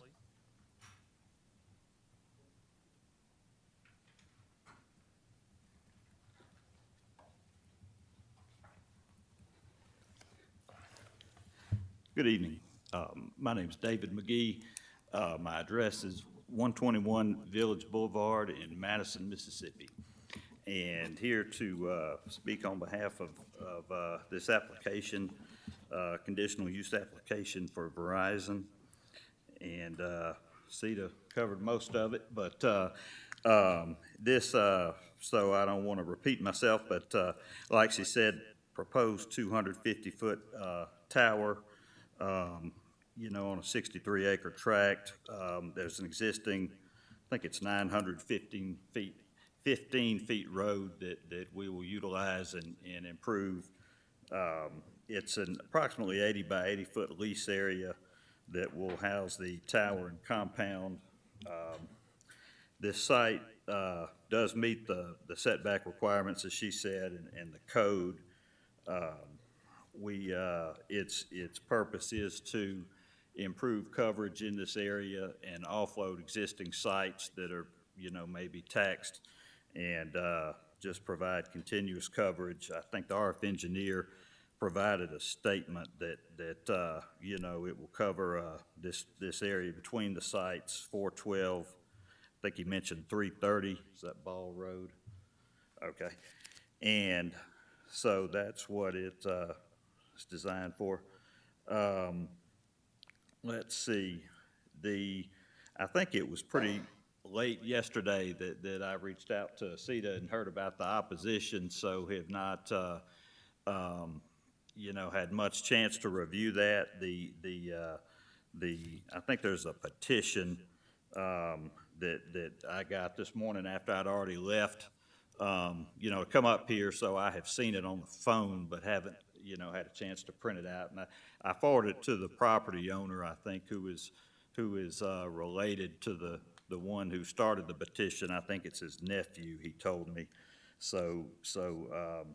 But this site is, you know, we do a lot of sites. This one is, feel it's a good site in that it's distant from that. There are houses around, but it's not very close to them. I think the nearest house, the one I think that was in question, is about 1,200 feet away, almost a quarter mile. This site is, like I say, they had, I think, a list of 4 issues about the site. I know one was the RF emissions, which is, as you know, regulated by the FCC. Verizon complies with and does testing when they put in a site that they are, you know, well within FCC limits of RF, you know, exposure. So at that distance, you know, we don't feel there's any risk of any sort of that nature. And so be glad to answer any questions. I think one of the council persons asked a question about the nearby sites, and I looked up those last night in preparation for this, and I think and I've got a couple of pictures, but I'm not sure if I have it on the zip drive. But it looked like I do have the distances to all those nearby sites, and the one to I believe it's to the east. Is that War Eagle? I saw on the map. Is that right? Okay. Sorry, I have done a lot of work in Arkansas, but have not done any work in this county before. And it was a 385-foot guide tower that SBA put in, and there's literally right up next to a neighborhood, and took a picture of it. I think it's 400 feet to the nearest house, as measured by Google Earth. So it does appear, you know, some of them at least are in more residential areas. But anyway, appreciate you hearing us, and glad to answer any questions. Does anybody have any questions for Mr. McGee? Do you know if there was any consideration of putting the tower elsewhere on the large parcel? I mean, currently it is, probably closest to the most close cluster of residential. Was there any consideration on pulling it more south and west? There may have been. I know this is what the agent was able to work with the property owner. And we always try to, get them as far away as we can. But sometimes the property owner, there may be reasons they couldn't move it any further back. And I think they felt that, the 915 feet or so was, a little bit longer than we are often able to get, so. Good. All right. All right, thank you, sir. Thank you. Anybody in the audience would like to speak to this particular project? All right, come forward, state your name and your address, please, for the record.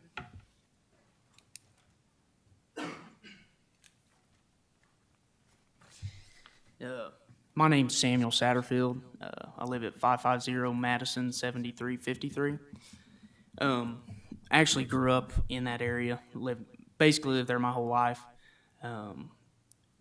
Had actually planned on within the next year or so building, and I don't know if we can pull up the map to show you guys, but it is, it's actually in the range of that circle that, is not approved. I mean, we can't have houses in or whatever. That is my family's land. Like I said, I've grew up in the area, would like to stay in the area. We've got a pretty good community. We've got a lot of people that grew up in the area as well that is actually moving back. They're all opposed to this. Nobody wants to walk out of their house and see a 260-foot tall tower. You guys talk about the distances and all that. I can assure you, houses that are a mile away, 2 miles away down the dirt roads, whatever, they're going to see the tower. I myself, I've never seen a 260-foot tall tree to block it. Regardless of how close you are to it, it's an eyesore. It really is.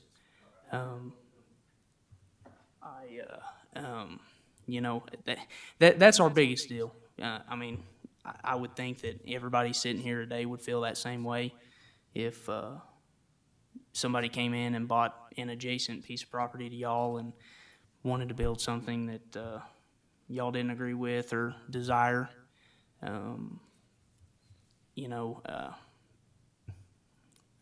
That's kind of all I have to add. I don't know if anybody has any questions. I'd be glad to answer them. Thank you, sir. Okay. Anybody else like to speak? Again, if you'll state your name and address, please, sir. Jonathan Isaacs, 22617 Pool Road. Live neighboring to the east of the property there. Kind of a little bit of what I've learned here today is, talking about the 675 feet. When I pull that up, and I know the property as well, because like I said, all family lives right there. It looks like that proposed site is within about 150 foot of their corner of their property, which to me, that kind of makes it a little difficult if you were going to build. I mean, we talk, and also something that I've kind of listened here is we talk about how these towers are close in proximity to structures already, people that are living, is it dense? Well, we don't know exactly the timing of which that those towers were built, the houses were built, if it was that person's choice to if they wanted to build with an existing tower there, then so be it, but it's, when you are already there and then somebody's proposing the tower, there's a little different feel to it, And then also, my wife works for Tyson and is talking about the service section piece of it. During the whole pandemic, we worked off of a Verizon hotspot, just a little deal, and she's run monster Excel files the entire time, working 5 days a week there with no problems as far as service goes. So that kind of questions the need for it. I understand that sometimes it fills in gaps here and there and other things, but for our direct, community right there, You know, I'm not sure that the need's that heavy. And then also just listening, you've got opposition here from the east, from the north, and from the west, and we're all three separate families, basically. And these are all the neighboring properties. So I think that kind of tells you the feel of what's going on there. So, thank you. All right, thanks, sir. Anyone else? All right. Then that's closed. We'll take it back to the board. Mr. Chairman, I'm going to recluse myself from this item. Okay, we've got a recusal. I think the only thing I really wanted to say that is my biggest concern is really page 117, when you see the setback from residences and that 625 radius circle is within the Satterfield property. And to me, I feel like it, with an entire parcel for the tower to be placed, I don't think it's fair to the owner of that property to now no longer have the ability to put a residence there. So to me, I personally, at this time, would not approve that because of that reason. Okay, anyone else? All right, then it's before the board.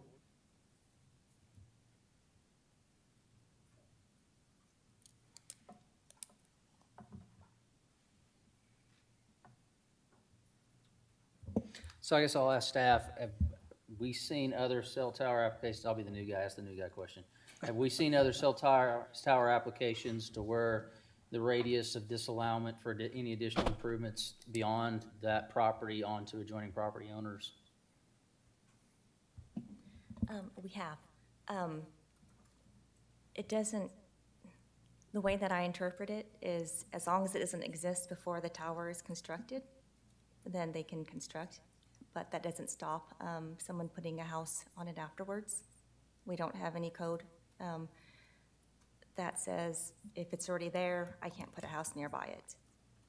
So theoretically, the neighbor that's within that circle could put his house in that corner if you wish to, after construction of the tower. Thank you.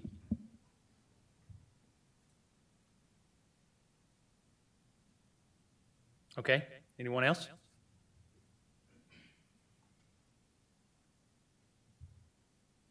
Okay. I'll entertain, I guess, whatever.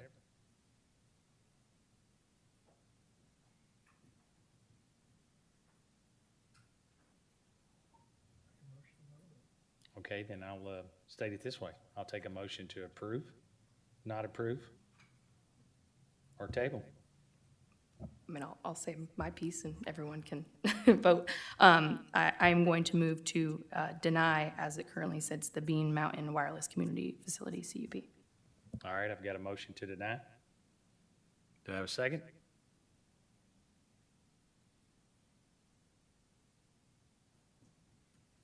And where's Mr. Lester when you need him? We can text him if we need.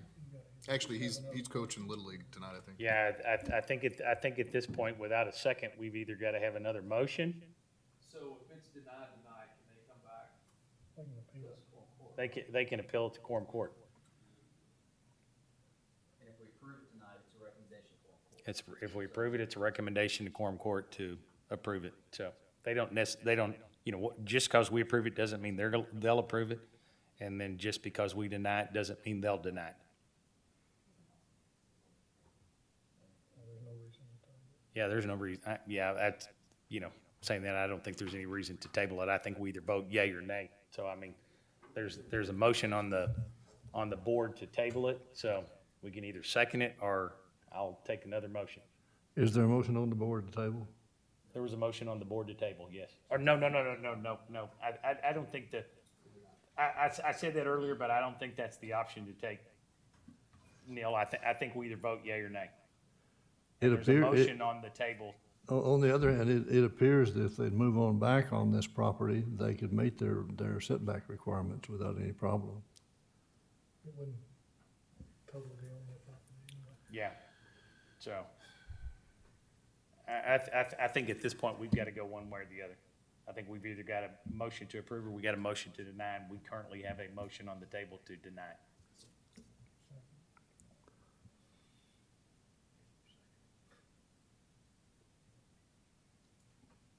Nathan, can I second as the chair?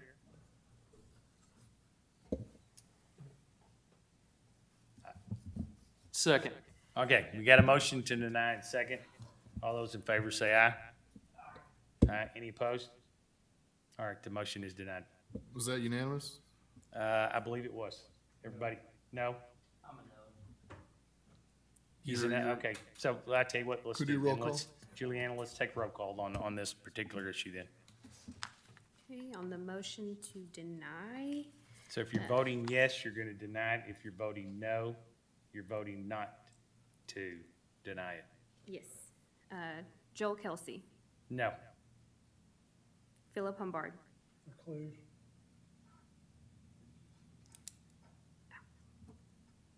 Neil Helm, If you vote yes, you're voting to deny it. Jay Piercy. Yes. Lisa Miller. No. Lauren Shackelford. No. Kiera Lewis. All right, so we have 2 yeses and 4 nos, and that motion fails. So is it approved? No, it is, that motion is denied. That motion is defeated, so we need another motion. Mr. Chair, I'll make a motion. We recommend approval to quorum court of this item.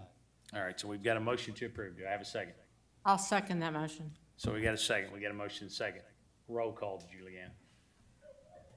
Thank you, ma'am. Joel Kelsey, Yes, ma'am. Neil Helm, No. Jay Piercy, If you vote yes, you're voting to approve the CUP. Okay, so 2 noes. Okay. Jay Piercy. No. Lisa Miller, Yes. Lauren Shackelford, Yes. Kiera Lewis. That's a 3-3-1. We're having fun now. Mr. Chairman, I'd like to move that we table this motion. But the reason being, and if they move this on back into the middle of the property, they'll meet their setbacks. Where they have their dot is right there, too close to this one customer. Can I say something? I think, hang on just a minute. I think what Neil's asking on the request and everything, if this was voted on and denied and they appealed to quorum court, then they can make that request during quorum court, correct? Okay, so then if we vote on this and vote yes, and it goes to quorum court, they don't have to ask for that request. Correct? Does that make sense, Neil? Yes, sir. Yeah, I think we owe them to take it one way or the other. We either vote and deny it and send it to quorum court, or we vote yes and send it to quorum court. With In our- my opinion, yeah, if with- you're with a to rec- table we- it, there'd need yes, to be a with good reason. recommendation, or no as our recommendation. Typically, when you table a project, you're waiting for more information. Yeah, come and in. I don't think there's any information to be had here. So, Also, if they were to move the project, or the project site to a different location on the overall property, we would begin our review over yeah. completely. Exactly.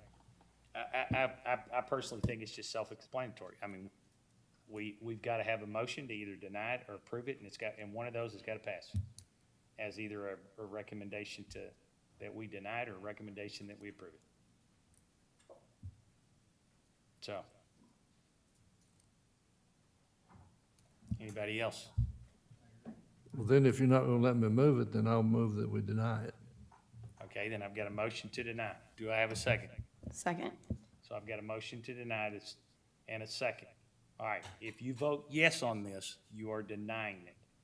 If you vote no, you're voting to not deny it. Good? Okay, Juliana, let's do roll call.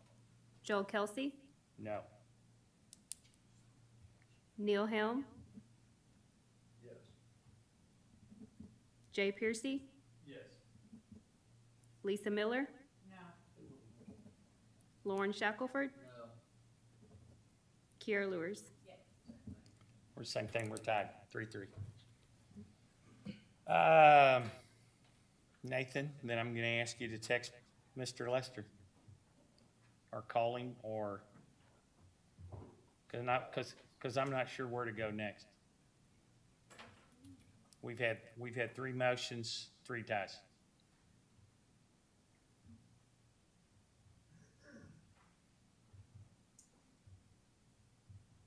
Just so the audience knows, I'm asking him to text the county attorney for some guidance in reference to the vote.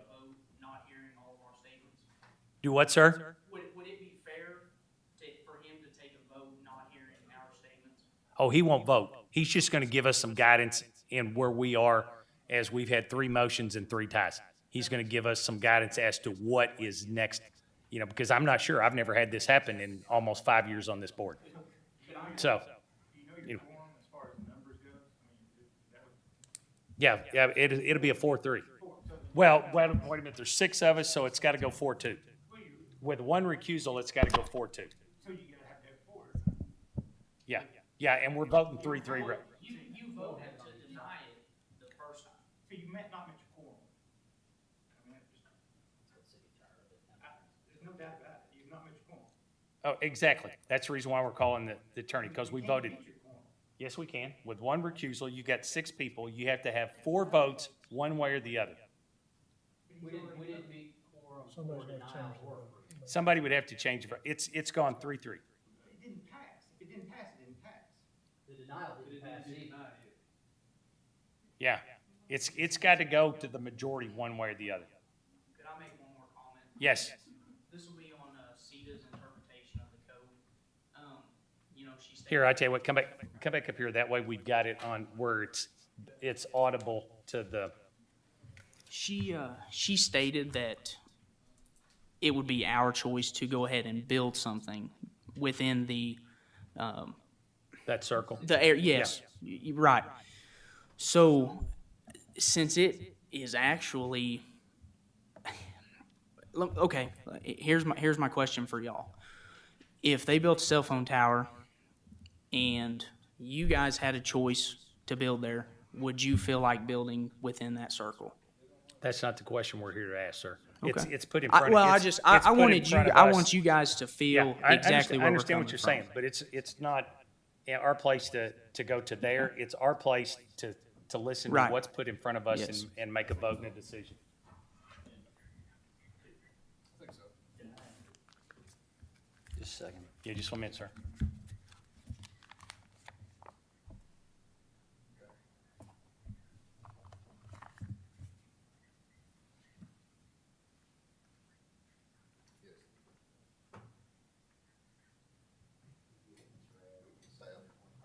All right, I'll be here.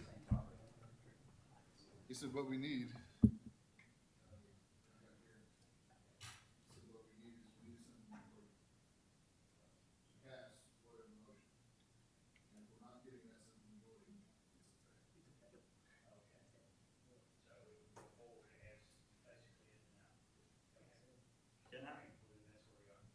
Okay, yes, sir. I would just like a clarification on one matter if I could.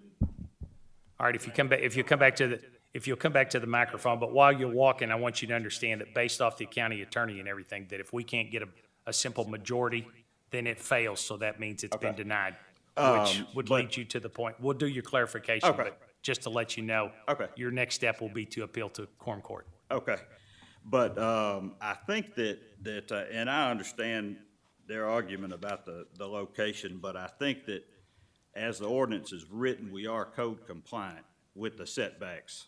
He said if we moved it, this gentleman, if we moved it back, we would be in compliance with setbacks. I think as they're written, we are in compliance, but Yes, sir. not, I do Yeah, understand. CETA stated all that in the Okay, beginning okay. with the reason why the circle and the height, and you know, having to meet what you had to meet, so yes. Thank you. But based off of the county attorney's, you know, statement and everything, that because we couldn't come up with a simple majority, then the proposal or the project, you know, the CUP in front of us fails, so it'll go forward to the quorum court as a denial. And, you know, that's his next step, right, is to appeal to the And then quorum. it'd be up to the applicant and, Yeah. but to make their point to the quorum court. Yeah, there you go. And the So- neighbors.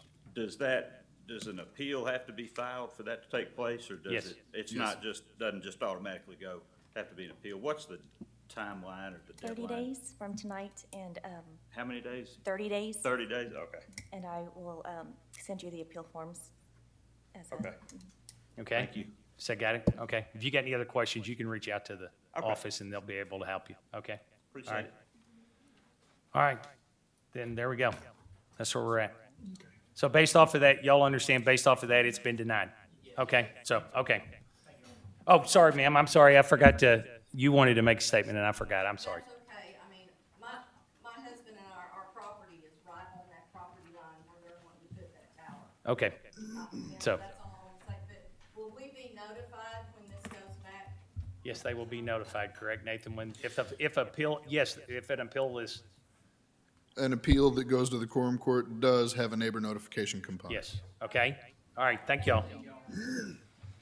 All right, with that, let's go to current development and planning department activities. Nathan? Mr. Chair, can Hey, you give me, hang on can you just give a me minute. just a moment while I discuss Yeah. with the county attorney one more time? Yeah, hang on. Okay, yeah. I was just gonna, Sorry about that. that's okay.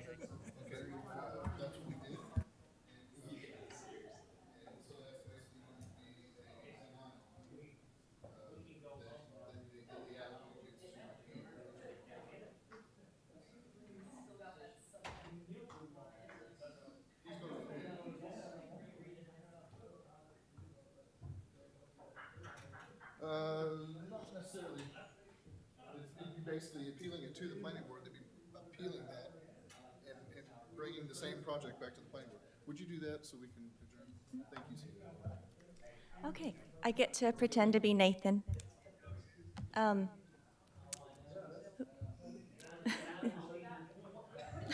Seems to me So that. I don't have a big enough voice. I didn't go. I didn't go. See there, you gonna handle this instead of Nathan? Discussion of current development and planning department activities, same as last time, honestly. Reminder of upcoming regular board meetings. Our next board meeting will be July 22nd, and August 26th is the one after that. We have nothing too much to share besides that. Okay. Anything else? All right, does anybody got any other questions in reference to anything? All right, with that, I'll adjourn the meeting. Thanks for your time. Thank you, good night.